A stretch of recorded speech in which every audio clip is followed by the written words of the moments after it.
Hey guys, it's Carl here from Gaming Tools Disconnected, and today I will be giving you a review of the BitFenix Prodigy M Micro ATX case.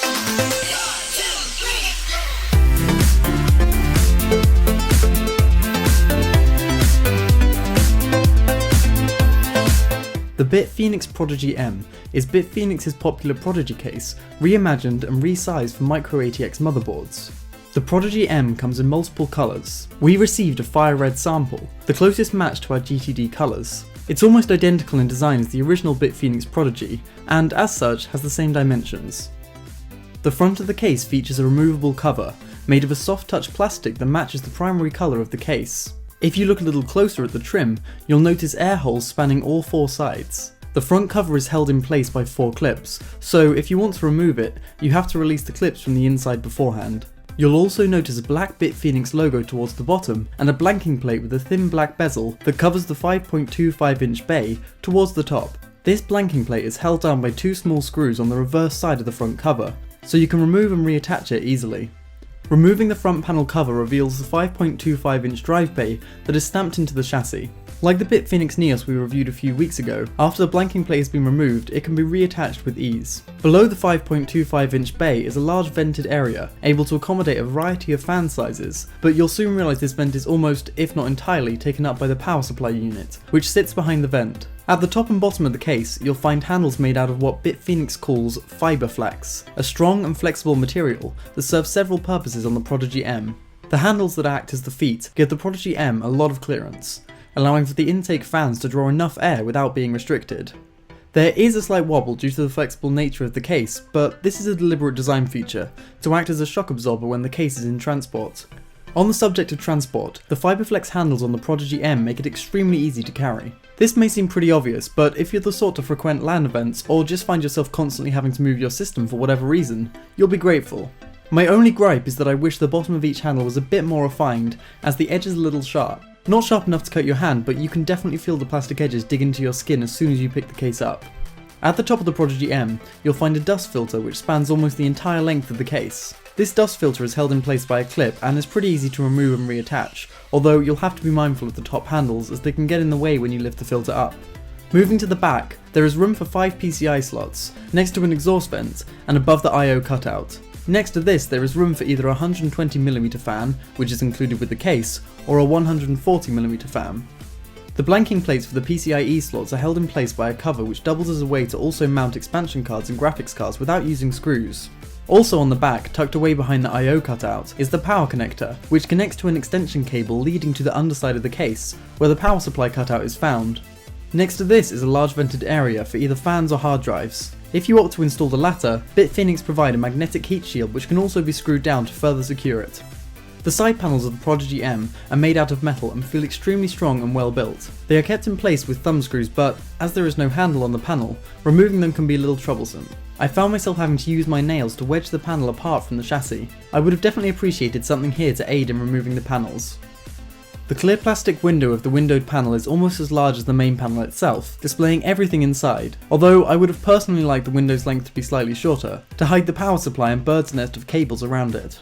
If you do opt for the windowed side panel, you'll most likely place the case on the left hand side of your monitors, to be able to peek inside. This puts the power buttons and the I/O port out of the line of sight, so you have to feel around for the ports and buttons. You'll also notice that the power button and reset buttons markings are upside down, which may rub the wrong way with some.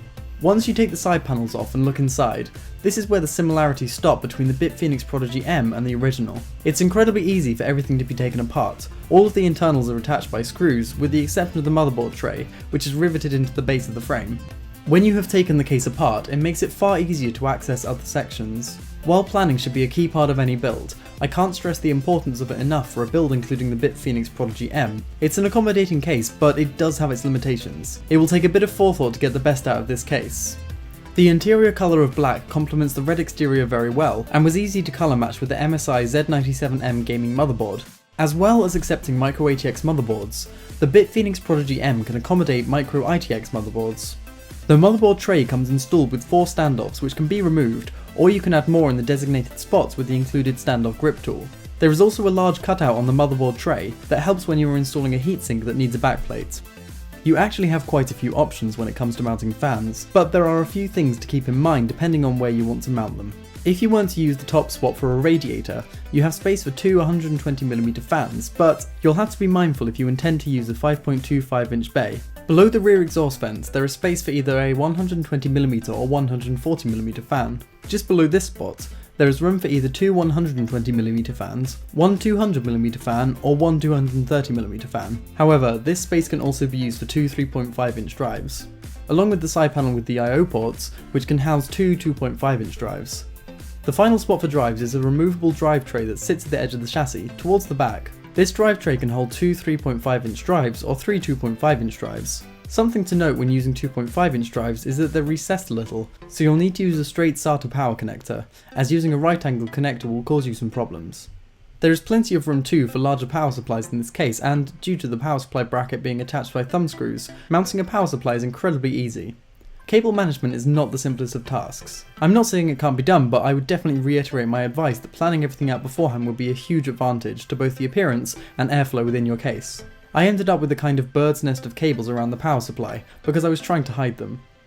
It would be technically possible for you to fit a full-size graphics card into the case, but before you rush ahead and do this, I would advise you to be mindful of the fact that it may end up interfering with the cabling from the power supply, so you'll want to be careful as to which card you pick.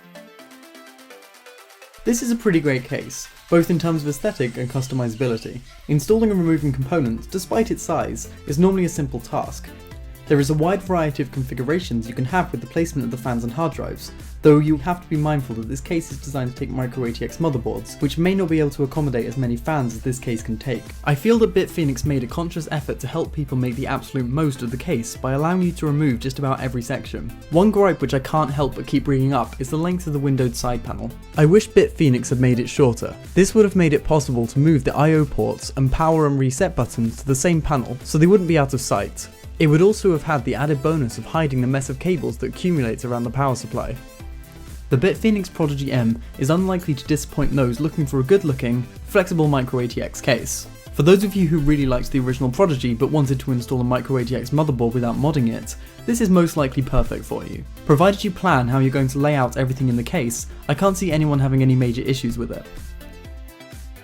Thanks for watching. If you enjoyed this video then please like it and share if you think someone else would find it useful. To keep up with all the latest in gaming tech, be sure to subscribe to us on YouTube or head over to our Twitter, Google+, Tumblr and Facebook pages. We've got great stuff lined up that you really won't want to miss. If you are interested in the BitFenix Prodigy M and want to learn more, head over to our website to read the more detailed written review. And if you're thinking of buying this case or anything else on Amazon, it would be great if you'd use our Amazon affiliate link in the description below. It won't cost you any extra, but it really helps us out. I'll see you next time.